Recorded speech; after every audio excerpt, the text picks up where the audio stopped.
안녕하세요. 하나님께 고백하는 시간, 하나님께 고백하는 시간입니다. 지난 시간에 이어서 두 번째 복음 전하는 영상을 찍고 있습니다. 첫 번째 영상 못 보신 분들 아래 링크에 있는 영상 보시고 이거 이어서 보시면 좋겠습니다. 지난 시간에 성경은 정말 세상적으로도 권위가 있는 책이고 모든 성경은 하나님의 감동으로 쓰여진 책인데 그 성경이 기록된 목적이 바로 우리에게 천국의 영생이 있음을 알게 하려 함이라고 말씀드렸습니다. 우리가 이 땅에 살면서 세 가지 삶을 경험한다고 해요. 첫 번째 생은 태생, 우리가 엄마 뱃속에 있을 때 그 10개월 미만의 삶, 그리고 이 땅에 태어나서 일생을 사는 그 일생, 100년 정도의 시간이겠죠.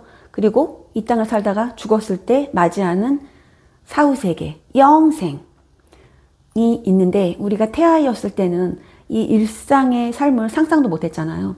그것처럼 지금 우리가 이렇게 일상을 살면서 일생을 살면서 이 일생이 다라고 생각하시면 큰일 납니다. 그 사후의 세계, 영생이 기다리고 있습니다.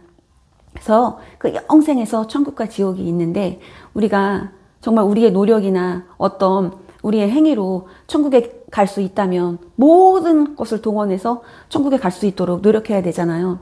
모든 수행을 다 해야 되잖아요. 그거에 집중해서 천국에 가도록 해야겠잖아요. 그런데 여기에 복음이 첫 번째 복음입니다. 천국 영생은 값없이 주시는 하나님의 선물이래요. 천국 영생은 우리가 노력해서 가는 것도 아니고 어떤 자격이나 수행을 해서 얻는 게 아니라 하나님이 거저 주시는 하나님의 선물이라고 말씀드렸습니다. 그런데 그렇다면 왜 하나님은 천국의 영생을 선물로만 주셔야 할까요? 그 이유는요. 이 땅에 있는 모든 사람은 천국에 갈 수 있는 자격 요건이 되지 않아서입니다. 성경에 보면 모든 사람이 죄를 범하였음에 하나님의 영광에 이르지 못하더니 라고 말씀하고 있어요. 이 땅에 있는 모든 사람이 죄인이라는 거 동의하시나요? 정말 선한 사람일수록 법을 잘 지키시는 분일수록 동의하기 쉽지 않으실 것 같아요. 그런데 하나님이 말하는 죄의 기준은 일반 우리가 생각하는 기준보다 훨씬 높으신 것 같아요. 우리는 겉으로 드러나 보이는 나쁜 행동들이나 죄를 정말 죄라고 하지만 하나님의 기준은 마음에 품은 생각과 말, 그런 가치관까지도 잘못되었을 때, 옳지 않을 때 그것도 큰 죄인이라고 말씀하시거든요. 예전에 예수님이 2000년 전에 이 땅에 살고 계실 때 그때 예수님은 모든 사람들을 환대하셨어요. 가난하든 부하든 어린아이든 나이가 많든 심지어 정말 대놓고 죄인이더라도 오셨을 때 환대하셨어요. 친구가 되어주셨어요. 그래서 그것을 지켜보던 한 무리가 있었는데 그 사람들은 율법 교사였고 성경 박사들이었고 종교적인 지도자들이었거든요. 이 사람들은 예수님이 너무 이상한 거예요. 같이 있으면 죄에 물들고 구별되어야 하는데 왜 저 사람은 저렇게 죄인들과 함께 있을까 하면서 예수님을 손가락질하면서 죄인들의 친구야 그렇게 얘기했거든요.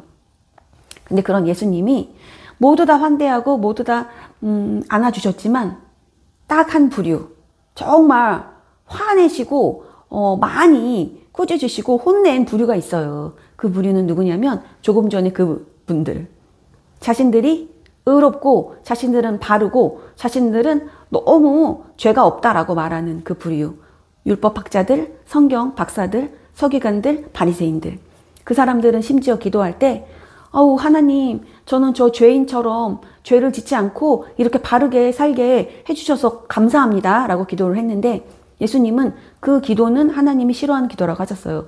왜냐하면 그 안에 교만이 있기 때문이에요. 예수님이 가장 싫어했던 죄 중에 하나가 교만이었어요. 이런 기준으로 봤을 때 그 누구도 우리가 선하다, 정말 죄가 하나도 없다 라고 말할 사람은 없겠죠.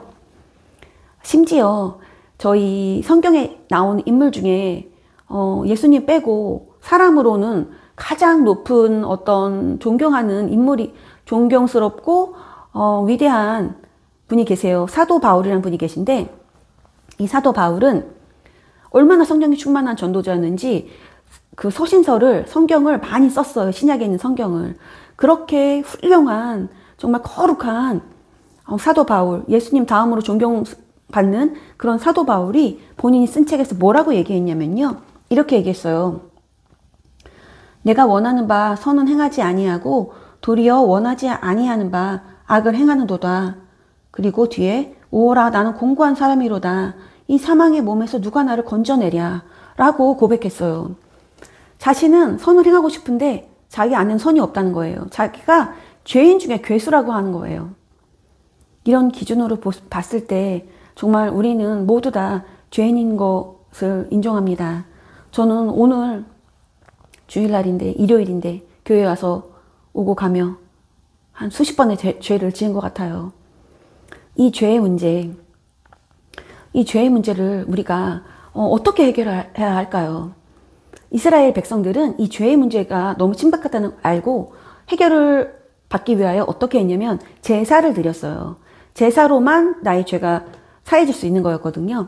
근데 그 제사의 방식이 어떤 방식이냐면 내가 잘 길러요.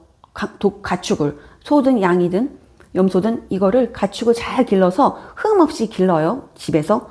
그렇게 집에서 키운 동물을 가지고 가서 동물을 내다가 안수를 해요. 손을 머리에 얹어요. 그리고 어떤 기도를 하냐면 내 죄가 이 동물에게 다 가게 해주세요 라는 안수를 해요. 그리고 나서 그 안수 기도를 하면 내 죄가 이 동물에게 다 전가되는 거예요. 내 죄가 다 이 동물에게 옮겨지는 거예요. 그렇게 기도를 하고 직접 내가 칼로 이 동물을 죽이는 거예요. 각을 뜨고 처참하게 잡아서 이거를 제단에 올려서 불사르는 거. 그게 제사 방법이었어요.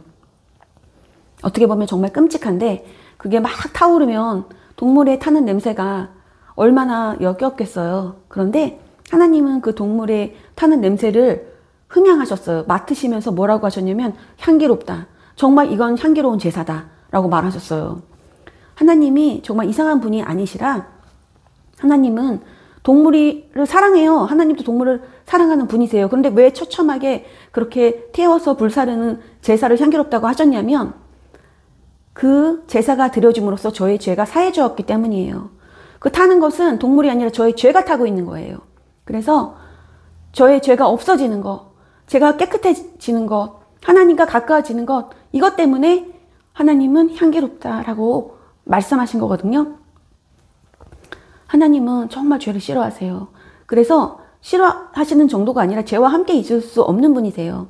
그래서 천국은 하나님의 영광으로 가득한 곳이고 죄가 하나도 없어야 하는 곳인데 죄인은 우리가 갈 수가 없잖아요. 도대체 우리의 죄 때문에.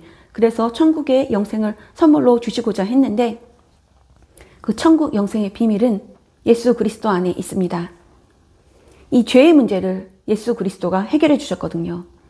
하나님은 우리를 너무 사랑하셔서 우리와 함께 있기를 원하시지만 하나님은 우리의 죄에 대해서는 반드시 벌하셔야만 하는 이 문제를 예수 그리스도 안에서 해결하셨어요.